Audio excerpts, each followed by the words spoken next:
makers, harmony makers. I loved them. Loved them. I mean, they were sharp. One of the greatest groups of all time. Will you welcome, please, the Dells?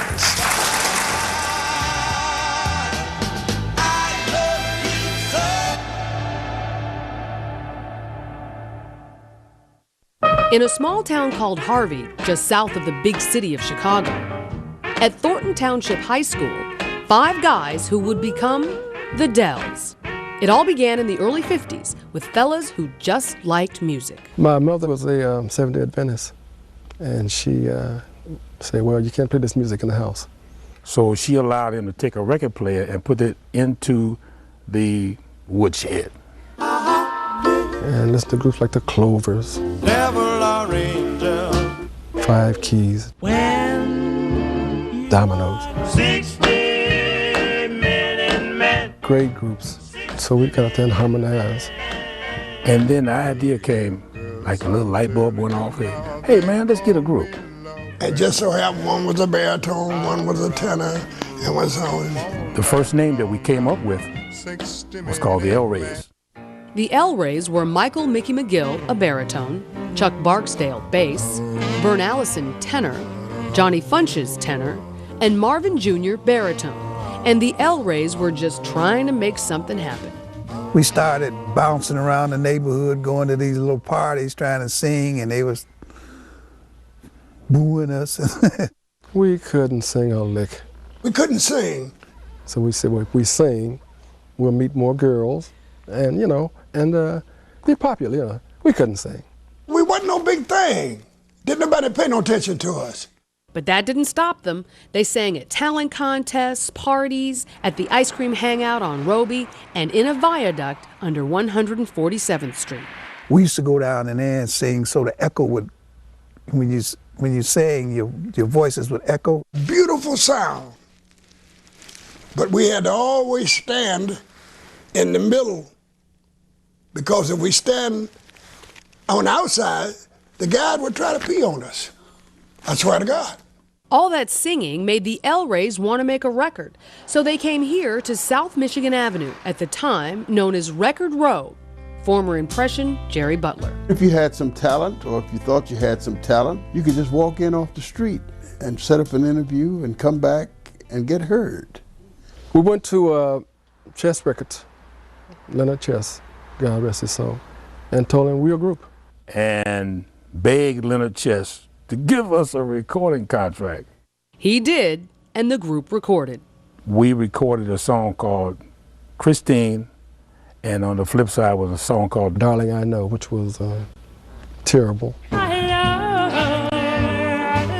Worst 2 songs you ever heard in your life.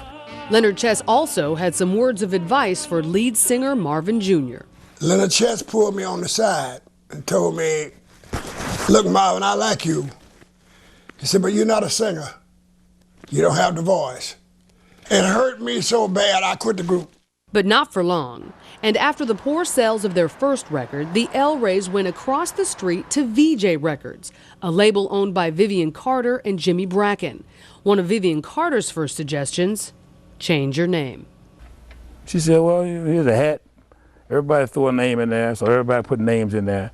So the thing was to come up with a short name that would always get on the marquee. So I came up with a list of names. I had the Dells, the Bells, the Jails, all kind of things, and she picked that out. So I came up with that name. But the bigger story behind VJ was the hit. Oh, what a night. Oh, What a Night, version 1. That song was the beginning. When they did Oh, What a Night, that was it. Vivian Carter fell in love with it. And one day this guy came and said, you guys got a hit record in New York City. The record was bigger than us. Yeah, it was so big, man. You walk down the street, you hear this record all day long. That's the one that got us to New York, to the Apollo. The Apollo Theater, New York City, gateway to show business. If you didn't make it in the Apollo Theater, you came home. They paid you off and told you, you go home. You're not ready for the Apollo Theater. You couldn't warm up. You had to come out hot. you didn't come out hot, you got wiped. If you didn't make it in Apollo, you couldn't go nowhere. The highlight of my life was being accepted at the Apollo Theater. Well, it locked us in. We was broke solid, but we were in show business. But then came the lowest point. That accident. The accident with me. That accident. That tore us apart. That was horrible. That's when I quit. The Dells literally came to a crashing halt as a group. On the Ohio Turnpike on November 21st, 1958, the station wagon the group was in had a blowout. Johnny Funches was driving and lost control. Michael Mickey McGill would spend 6 months in traction, and though the uninjured four would go on to perform their slot at Philadelphia's Uptown Theater, the group broke up. We have been going through this so much, people not paying you, and just everything, wasn't no great stuff about it. Everything was a hardship. We came back, and when we got back, we just kind of disbanded, you know. This was one of the worst recesses we could have had. It took me years to get past that, you know, to drive, and it was awful. After spending 6 long months in an Ohio hospital, Mickey returned to Harvey and married his high school sweetheart, Rose. But then he and Marvin and Johnny Funches went to work in the factories, while Vern and Chuck bounced around the music industry. But eventually, they all came back together. I just kept thinking, what am I doing in this factory? So we got back together after that. I think it strengthened us in other ways, because the bond that we have now is inseparable. By 1961, the Dells were back, and they decided to audition to sing backup for the already legendary Dinah Washington. Sometimes I'm happy. She was getting ready to go on the road and she wanted a new group. And we auditioned for her, and she fell in love with us. One problem, Johnny Funches, the only member with children at the time, said the road was not for him. Because Johnny looked at, maybe we ought to rehearse a couple of tunes before we get ready to get out. He said, I'm not going. He stayed home to take care of his children. I thought that was quite admirable. We were kind of teed off at him at the time.